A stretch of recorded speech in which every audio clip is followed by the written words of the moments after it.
ओम साई राम। जी हाँ, मैं दर्शना शर्मा साया म्यूजिकल ग्रुप से। कैसे हैं आप सब? हमेशा की तरह हंसते खेलते और मुस्कुराते ऐसे ही रहा करो। जी हाँ, हंसते खेलते और मुस्कुराते। शिरडी के राजा साईं बाबा, शिरडी के राजा साईं बाबा, हम सब के बाबा। जी हाँ, बुरहान की महिला प्रसंग है आज हमारा। बुरहान की महिला, बुरहान की महिला रात्रि में सो रही है। जी हाँ, तभी स्वप्न में देखती है कि शिरडी के साईनाथ महाराज दरवाजे पे खड़े खिचड़ी भिक्षा में मांग रहे हैं, खिचड़ी मांग रहे हैं। उठती है, दरवाजा खोलती है और देखती है कोई नहीं है। जी हाँ, दरवाजे के जब दूसरी पार दरवाजा खोल के देखती है तो वहां पर कोई नहीं था। पति पूछता है क्या हुआ, ऐसे क्यों इतनी रात्रि में दरवाजा खोला?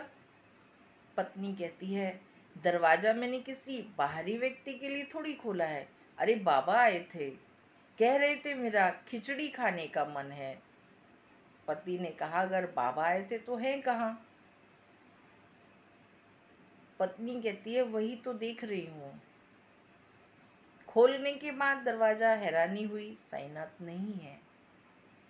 पर स्वप्न में देख के प्रसन्नता हुई कि बाबा खिचड़ी मांग रहे हैं। पति ने कहा चलो जैसी बाबा की इच्छा। कुछ ही समय पश्चात अकोला, जी हाँ, अकोला में पति का तबादला हो गया। डाक विभाग में थे और अच्छी तरक्की के उस पर हुआ। दोनों ने सोचा अगर साईनाथ महाराज के दरबार द्वारका माई मस्जिद में जाकर रहें और जो बाबा ने इच्छा जाहिर की थी वो किया जाए तो।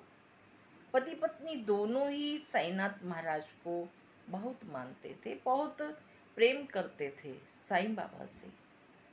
अब दोनों पहुंच जाते हैं शिरडी, लेकिन एक दो दिन के लिए नहीं। विचार था जब तक साईनाथ महाराज को अपने हाथों से बनाई खिचड़ी नहीं खिलाऊंगी तब तक शिरडी से वापस नहीं आऊंगी। पति ने कहा ठीक है, नहीं कुछ तो 2-3 महीने ही सही। अगर 2-3 महीने में ये अवसर हमें बाबा ने दिया तो भी सही है, इतनी छुट्टी तो मिल ही जाएंगी। अब महाराज देखिए, अहम चीज देखिए कि शिरडी पहुंची। बाबा शिरडी के साईनाथ महाराज के दर्शन किए। दर्शन के पश्चात पूजा अर्चना की और प्रतिदिन सुबह और शाम को बाबा की पूजा अर्चना करते और वहाँ बाबा के चरणों में बैठते, प्रवचन सुनते। बहुत अच्छा लगता था। लेकिन 14 दिन तक उन्हें ये अवसर ही नहीं मिला कि हम किस प्रकार से अपनी खिचड़ी उन्हें दें, मौका ही नहीं। 15वें दिन, जी हाँ, 15वें दिन आज बुरहान की महिला ने ठान लिया कि मैं बाबा को खिचड़ी बनाऊंगी और खिला के रहूंगी। जी, खिचड़ी बनाई और पहुंच गई। जब खाने का समय था, जैसे ही पहुंची बाबा जी के, जी हाँ, बाबा जी का पर्दा गिर चुका था भक्तों के बीच में। आधे भक्त बाहर थे, आधे अंदर। वो पर्दा गिरा चुके थे। जी हाँ, तभी महिला, बुरहान की महिला कहती है अब मैं अपनी खिचड़ी कैसे लेके जाऊं? अगर अंदर लेके गई तो शायद बाबा नाराज हो जाए। फिर कहती है अगर बाबा आज नाराज होते हैं तो हो जाए, मैं अपनी खिचड़ी तो खिला के रहूंगी, लेके जाती हूँ।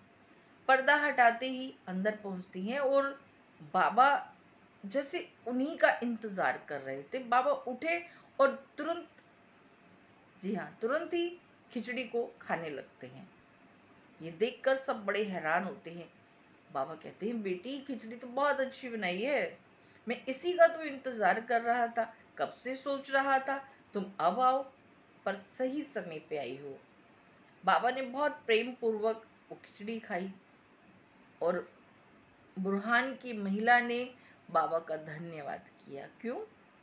क्योंकि वो स्वप्न में आए थे और आज हकीकत में अपने हाथों से वो महिला बाबा को खिचड़ी खिला रही थी। सब हैरान थे, सब खुश भी थे कि बाबा की लीला का समझ ही नहीं आता, कब कब बाबा क्या करते हैं पता ही नहीं चलता। अब देखो तो खाने बैठे तो बाबा देख रही हैं चारों तरफ खिचड़ी, और सामने से जब खिचड़ी आई उठे फटाफट फटाफट खाने लगे। मेरे लिए आई है, मेरी खिचड़ी है, मुझे पसंद है।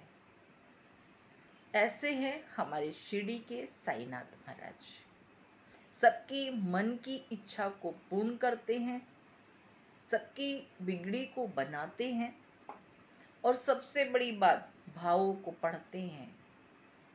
जो भी मन के अंदर भाव होता है तुरंत उसे पढ़ लेते हैं। बाबा को कहना नहीं पड़ता, वो सब समझ लेते हैं। इसी के साथ मैं दर्शना शर्मा शिरडी के साईनाथ महाराज की अगली लीला में फिर मिलेंगे। तब तक के लिए ओम साई राम। जी हाँ, कमेंट बॉक्स में ओम साई राम लिखना ना भूलें। खुश रहें। ओम साई राम। बाबा आपकी सभी मनोकामना पूर्ण करें।